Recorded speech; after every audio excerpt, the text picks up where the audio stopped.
신명기 1장 9절부터 18절까지의 말씀, 제가 가진 성경으로는 구약 성경 258면에 있습니다. 이 말씀을 통해 하나님의 음성을 들으시기 바랍니다.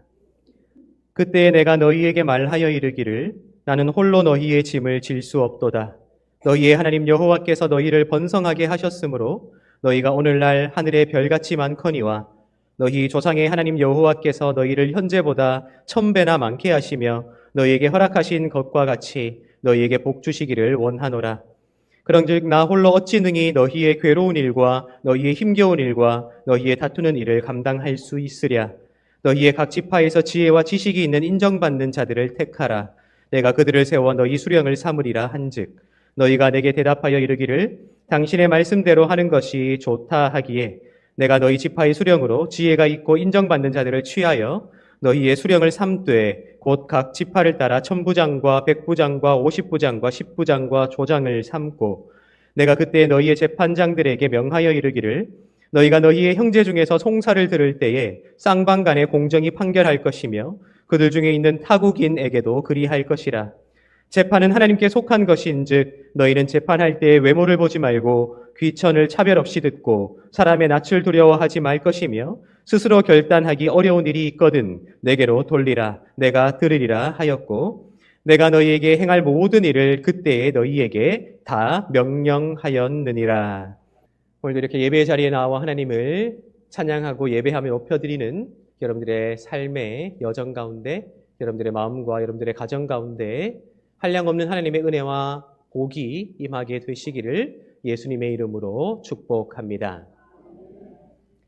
우리가 하나님의 말씀이라 고백하며 읽고 있는 성경은 한 가지 공통점을 가지고 있지요.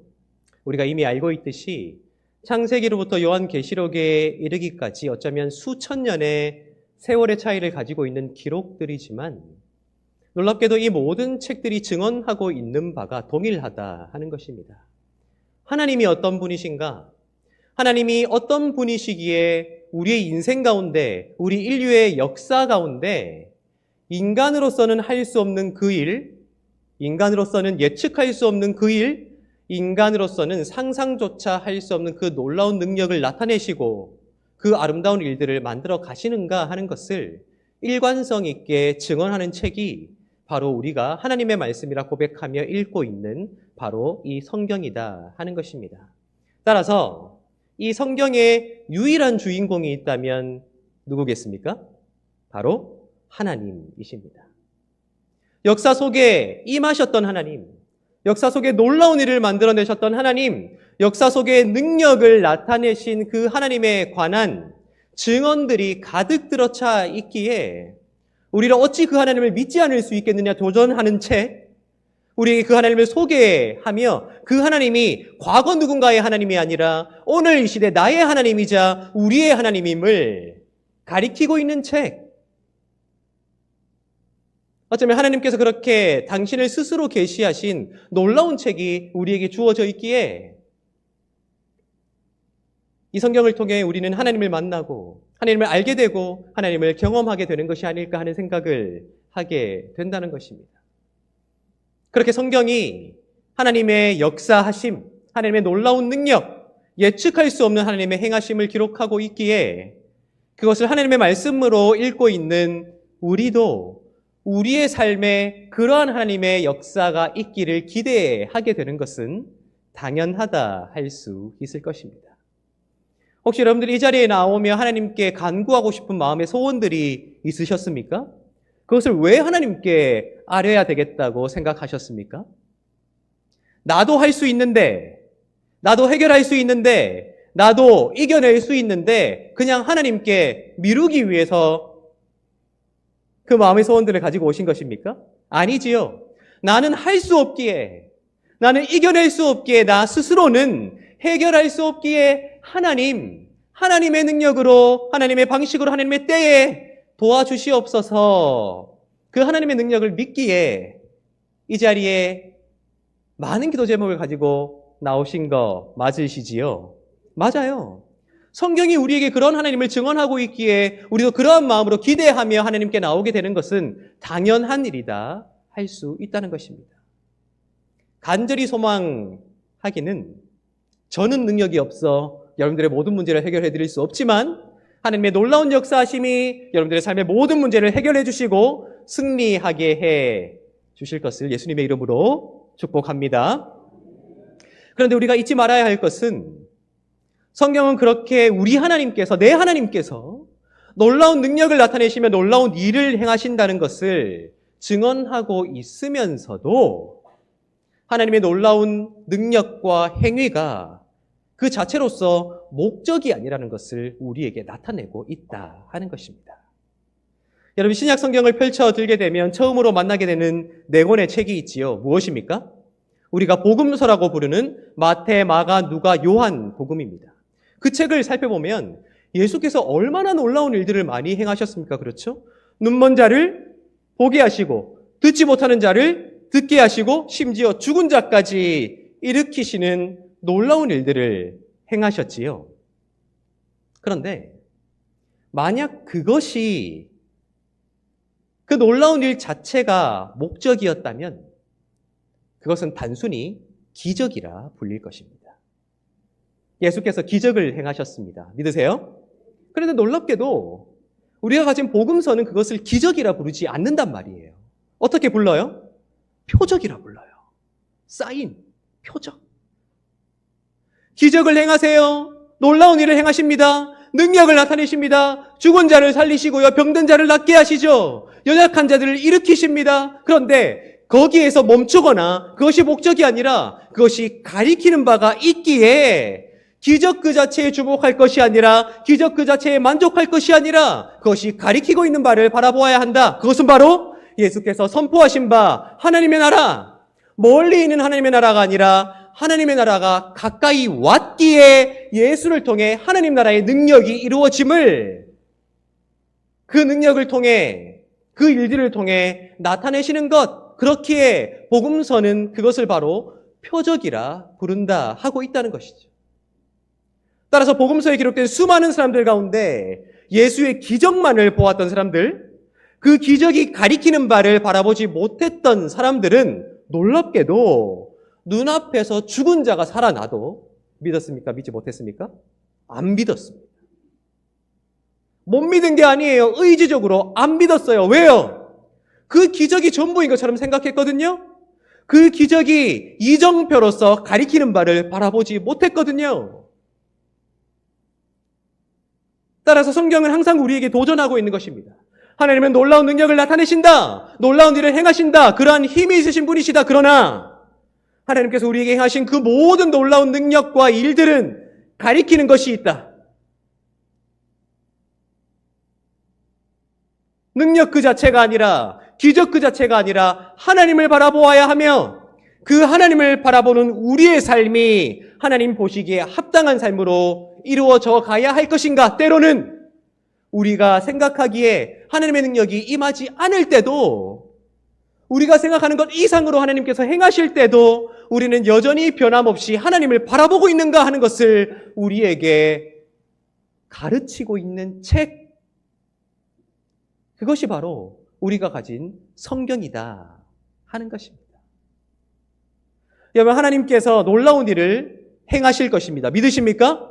그러나 하나님의 주권으로 놀라운 일을 행하지 않으실 것입니다. 믿으세요? 그 모든 것은 하나님께 달려 있습니다. 그러나 하나님께서 우리에게 요구하시는 것은 어떠한 상황 속에서도 누구를 바라보라? 하나님을 바라보라. 날마다 상황을 뛰어넘어 환경의 지배를 받지 않고 하나님을 바라보시며 승리하시는 여러분들의 삶이 되시기를 예수님의 이름으로 축복합니다. 하나님의 기적과 능력이 전부가 아니라 그것이 가리키는 바가 있다 하는 것은 오늘 우리가 읽은 신명기 1장의 말씀에도 넌지시 우리에게 나타나고 있습니다. 오늘 우리가 읽은 이 신명기는 모세가 가나안 땅 진입을 목전에 두고 모압 평지에서 출애굽 2세대들에게 하나님의 말씀을 선포하는 내용을 담아내고 있습니다. 여러분이 잘 생각해 보십시오. 모세가 가나안 땅 진입을 목전에 두고 있는 이스라엘 백성들에게 이 말씀을 왜 선언했겠습니까? 왜 선언했을까요? 시험 치려고? OX 퀴즈 하려고요? 성경 퀴즈 대회 하려고요? 아닙니다. 이것이 그들이 그 땅에서 살아가게 될 청사진으로 역할하게 하기 위해 하나님의 말씀을 그들에게 다시 선포한다는 것이죠. 따라서 신명기라는 뜻이 바로 거기 있습니다. 그런데 이 신명기는 그냥 단순히 하나님의 말씀을 나열하는 것이 아니라 독특한 형식을 따르고 있어요. 그 형식 가운데 첫 번째가 바로 역사적 서언을 선포한다 하는 것입니다. 무엇을 선포한다고요? 역사적 서언. 역사적 서언이라 하는 것은 그들이 어떤 역사를 하나님의 은혜로 어떻게 거쳐왔는가 하는 것을 짧은 형태로 요약하는 것을 말하는 것입니다. 하나님이 우리에게 행하신 일을 기억하라. 우리가 어떻게 이집트에서 탈출했으며 어떻게 광야에서 이겨냈으며 어떻게 여기에 이를 수 있었는가 하는 것을 기억하라. 그러므로 그렇게 우리를 인도하신 하나님의 말씀을 지켜나가야 한다는 행위의 당위성을 제공하는 것이 역사적 서언이다 하는 것입니다. 따라서 이 신명기 자체가 앞으로 그들이 살아갈 삶의 청사진이 될 터인데 그렇게 시작된 역사적 서원에 담긴 그들의 역사에 대한 고백은 이후에도 그들의 행위의 근거로 작용하게 될 것이다 하는 것이죠. 오늘 우리가 읽은 1장의 말씀이 바로 그 역사적 서원에 해당하는 말씀이다 하는 것입니다. 그런데 무척 흥미롭습니다. 우리가 읽은 9절부터 18절까지의 말씀에는 모세가 이스라엘 백성들에게 기억해야 할 역사적 사건을 언급하는데 역사적 서원에 기록되어 있는 첫 번째 역사적 사건입니다. 그 사건이 무엇이라 기록되어 있습니까? 이스라엘의 수령들을 세운 사건을 상기시키고 있어요. 우리 9절과 10절을 다시 한번 읽어보도록 하겠습니다. 9절과 10절입니다. 그때에 내가 너희에게 말하여 이르기를 나는 홀로 너희의 짐을 질 수 없도다. 너희의 하나님 여호와께서 너희를 번성하게 하셨으므로 너희가 오늘날 하늘의 별같이 많거니와 라고 되어 있어요. 모세가 솔직하게 고백하지요. 뭐라고요? 나는 홀로 이 짐을 너희의 모든 짐을 감당할 수 없다. 그 이유가 무엇입니까? 하나님께서 너희를 번성하게 하심으로 지금 너희가 하늘의 별같이 많은 존재가 되어버렸기 때문이다 라고 말하고 있고요. 거기에서 그치지 않고 하나님께서 너희를 지금보다 1000배나 더 많게 하기를 원한다 라고 말하고 있지요. 백성들의 수가 많아졌다. 백성들의 수가 많아지는 만큼이나 문제도 많아지고 갈등도 많아지고 다툼도 많아지게 되었다는 것을 전제로 하고 있다 하는 것입니다. 따라서 모세가 선택한 방식이 무엇이라 기록하고 있습니까? 우리 13절 한번 읽어보도록 하겠습니다. 13절입니다. 너희의 각 지파에서 지혜와 지식이 있는 인정받는 자들을 택하라. 내가 그들을 세워 너희 수령을 삼으리라 한즉이라고 되어 있어요. 어떤 사람들을 택하라고요? 지혜와 지식이 있고 인정받는 사람들을 택하여 그들을 어떤 사람으로 세운다고요? 수령으로 삼는다. 여러분 이렇게 수령으로 세워지게 될 사람들이 하게 될 일이 무엇이라고 기록하고 있습니까? 우리 16절 한번 읽어보도록 하겠습니다. 16절입니다. 내가 그때에 너희의 재판장들에게 명하여 이르기를 너희가 너희의 형제 중에서 송사를 들을 때에 쌍방간에 공정히 판결할 것이며 그들 중에 있는 타국인에게도 그리할 것이라. 아멘. 결국 수령들이 세워질 거예요. 1000부장, 100부장, 50부장, 10부장, 조장이라고 불리는 수령들이 세워지게 될 텐데 그들의 기본적인 기능이 무엇이라고 말하고 있습니까? 재판장으로서 재판을 하게 되는 기능이다 하는 것이에요. 여러분 생각해 보세요. 지금 이렇게 살기 좋은 시대에도 서로 다투는 일들이 얼마나 많습니까? 교회 안에는 그런 일이 없나요? 섭섭하죠. 때로는 상처받죠. 때로는 화가 나죠. 어쩌면 우리는 인간이기에 그럴 수밖에 없는 존재예요. 그런데 그 척박한 사막에서 수십 년을 살아가야 하는 이스라엘 백성들의 감정 상태가 어땠을까요? 여유가 있고 밝고 아름다워서 무슨 일을 하든지 아이고 당신이 최고입니다. 당신 먼저 하세요. 그렇죠 그렇죠 냈을 것 같아요? 아니요. 만나를 먹었잖아요. 곤충의 배설물. 물도 없어서 맨날 원망해야지만 맑은 물 먹을 수 있었던 그 척박한 환경 속에서 그들의 마음이 얼마나 피폐했겠습니까? 그러니까 짜증과 분노와 화가 가득했지 않겠습니까? 그냥 문제들이 발생하는 거예요. 그러니까 모세가 그들 가운데 옳고 그름을 분별하게 하기 위해 수령들을 세웠는데 그들로 하여금 재판하게 했다 하는 거예요. 더 놀랍게도 그들의 기능이 재판에서 그치지 않습니다. 근본적으로 그들이 해야 할 일이 따로 있다 하는 것이죠. 우리 12절 한번 읽어볼까요? 12절입니다.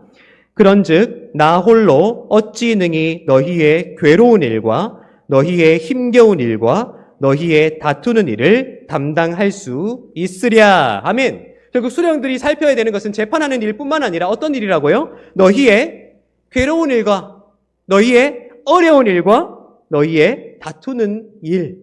그들이 힘들지 않도록, 그들이 외롭지 않도록, 그들이 어렵지 않도록 그들의 세세한 상황들을 살피기 위해 모세 혼자서 행하는 것이 아니라 수령들을 세워 그들에게 함께 동역자로 행동할 수 있도록 권위를 나누어 준 사건이 신명기의 역사적 서열의 첫 번째 역사적 사건으로 언급되고 있다 하는 거예요.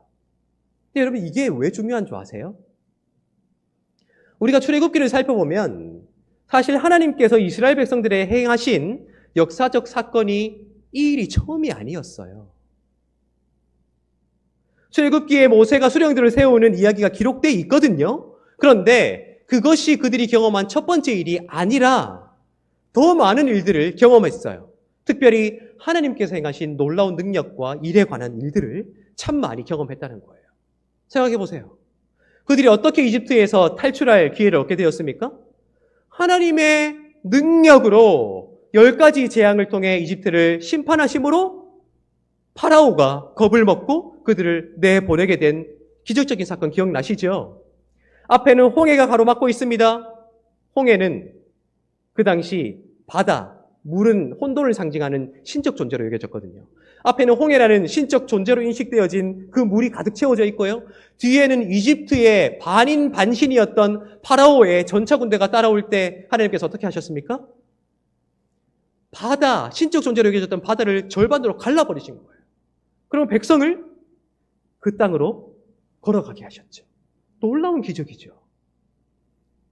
건너편에 도착하자마자 이스라엘 백성들이 하나님을 원망합니다. 무엇 때문에요? 마실 물이 없다고 마라에서 쓴 물을 단물로 바꾸어 주시고 무리바에서 물 때문에 다투었을 때 또 물을 주신 후에야 일어난 일이 모세가 수령을 세운 일이었거든요.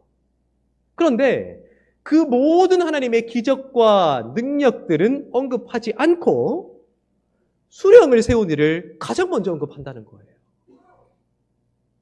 무슨 이유겠습니까? 무슨 뜻일까요? 하나님의 구원의 능력, 하나님의 기적, 하나님의 역사하심, 하나님의 놀라운 행하심을 경험한 자들은 거기에서 안주하거나 머무르거나 그것이 전부라고 생각할 것이 아니라 결국 하나님을 바라보아야 한다. 그 하나님께서 바라보시기에 모든 이스라엘 백성들이 하나님 백성답게 살아가기 위해 그들 스스로 어떻게 그들의 민족과 나라를 세워갈 것인가 하는 것에 초점이 맞춰져야겠기에 기적 그 자체에 많은 지면을 할애하기보다는 그 이후에 있었던 그들 스스로 하나님의 구원의 행위에 응답하는 삶을 어떻게 살아왔는가 하는 것을 가장 먼저 언급하고 있다 하는 거예요. 그 첫 번째 사건이 모세가 자신의 권위를 수령들에게 나누어 줌으로 함께 동역할 지도자들을 세우는 일이었다 하는 것입니다. 여러분 생각해 보세요. 모세 같은 인물이 성경에 또 기록되어 있습니까? 예수님 말고요. 내가 이름으로도 너를 알미라. 그런 말을 들은 사람은 모세밖에 없어요. 하나님을 대면해 본 사람? 그래서요, 불타는 떨기나무를 보고 난 뒤에 산에서 내려왔을 때 그 얼굴에 빛이 가득했던 사람, 모세밖에 없습니다. 분노하신 하나님의 그 분노를 멈추어 세우고 이스라엘을 심판하지 않도록 하나님을 막아섰던 사람 모세밖에 없습니다. 그런데 놀랍게도 모세는 그 자신의 특수함을 알았음에도, 자신의 능력을 알았음에도, 하나님의 부르심을 알았음에도, 자신의 위치를 알았음에도 그것을 자신 혼자 독점하는 것이 아니라 함께 사람을 세워, 지도자를 세워 그들과 함께 하나님 백성들을 섬겨 나아가고 하나님 백성들을 하나님 백성답게 세워나가는 일을 했노라. 그것을 역사적 서원의 첫 번째 사건으로 언급하고 있다는 것은 결국 이스라엘 백성들이 가나안 땅에 들어가서도 서로가 서로를 세워줄 수 있는 나라와 민족을 만들어 가야 한다는 사실을 강하게 보여주기 위해서가 아닐까 우리가 생각해 봐야 한다 하는 것입니다.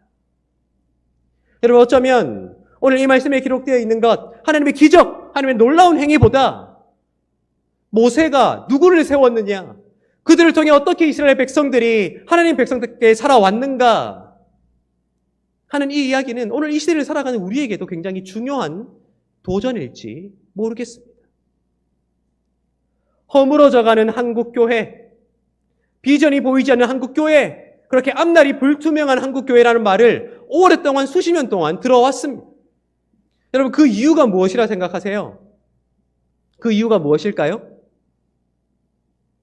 뭐라고 생각하세요?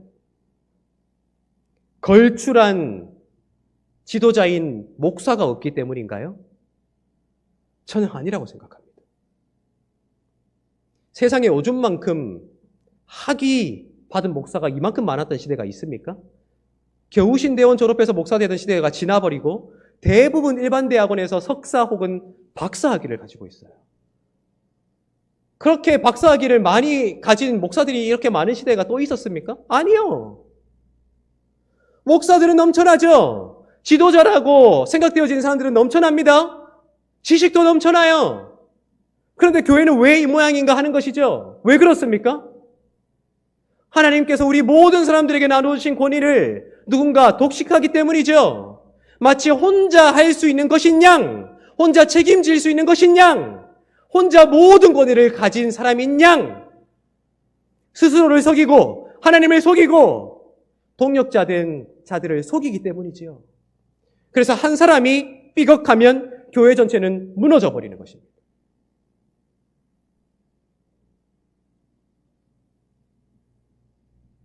여러분, 저는 나름대로 목사로서 나름대로 설교도 해야 하고 목회 계획도 해야 되는 사람으로서 나름대로 이 교회가 어떤 교회가 되어야 할 것인가 하는 것들을 매일매일 상상해 보곤 해요.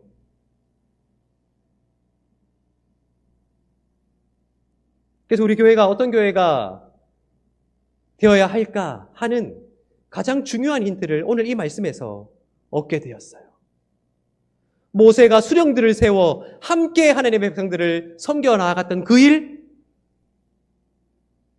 신약에 넘어와 보실까요? 예수께서 12제자를 세우셔서 예수께서 하신 일보다 더 큰 일을 하게 하신 그 일, 결국 사람을 세워 말입니다. 하나님께서 우리 모두에게 주신 권위를 나누어 가지며 함께 하나님 백성다운 신앙생활을 하기 위해 서로가 서로를 세워줄 수 있는 교회를 만들어가는 것, 그것이 근본적으로 제가 소망하는, 제가 만들어낸 것이 아니에요. 성경이 그렇게 말하고 있기에 제가 소망할 수밖에 없는 그러한 교회의 모습이 아닐까 생각해 보게 돼요. 여러분, 저를 따라오십시오. 저만 바라보시고 저만 믿으시면 다 잘 될 겁니다. 나를 따르십시오 라고 해봐야 안 따르실 거잖아요. 그렇죠? 그런 시대는 갔어요. 어제 우리 정책당회를 했습니다. 오후 1시부터 밤 10시 넘어서까지 길게 했죠. 근데 여러분, 놀라운 사실은 뭔지 아세요? 시작할 때부터 끝날 때까지 웃음이 떠나지 않았어요. 웃음이요. 저는 어떻게 그 일이 가능할까 생각해 보면 우리 당회원들이 서로가 서로를 존중하기 때문이 아닐까라는 생각을 해보게 돼요. 내 주장을 할 수 있고 내 목소리를 높일 수 있지만 나와 함께 회의를 진행하고 있는 그 당의 석상에 있는 모든 사람들이 하나님께서 세우신 권위를 나누어 가진 자라는 존중이 있을 때 화낼 이유가 있습니까? 싸울 이유가 있어요?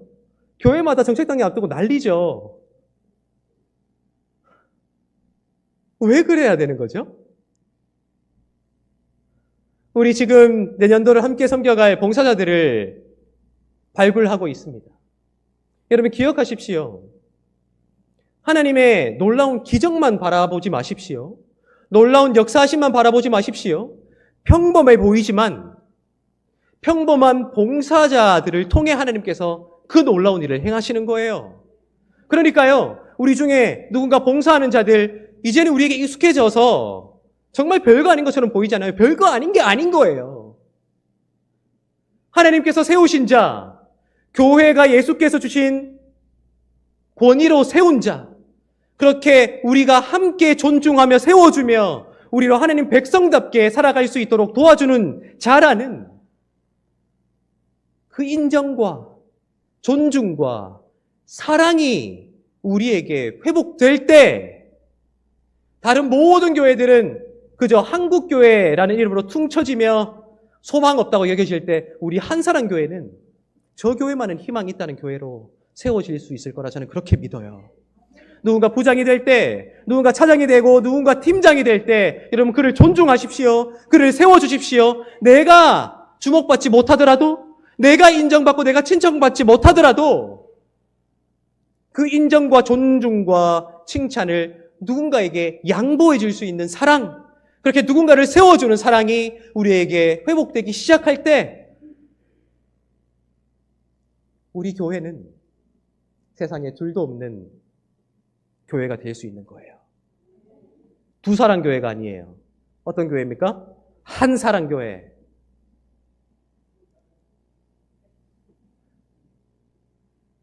서로를 세워주는 사랑으로 서로를 세워줄 뿐만 아니라 하나님이 찾으실 때에 그 자리를 마다하지 않을 용기도 필요해요. 미루지 마세요. 거절하지 마세요. 거부하지 마세요. 하나님께서 홍해를 가르셨던 그 역사를 내 작은 봉사를 통해 만들어 가신다고요? 하나님이 바로의 군대를 물리치셨던 그 역사를 내 작은 헌신을 통해 이루어 가신다고요. 내가 세워지고 서로가 세워지며 서로를 세워주며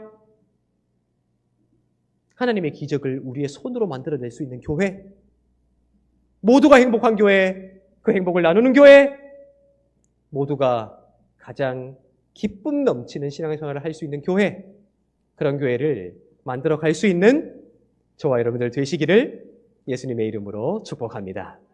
기도하겠습니다.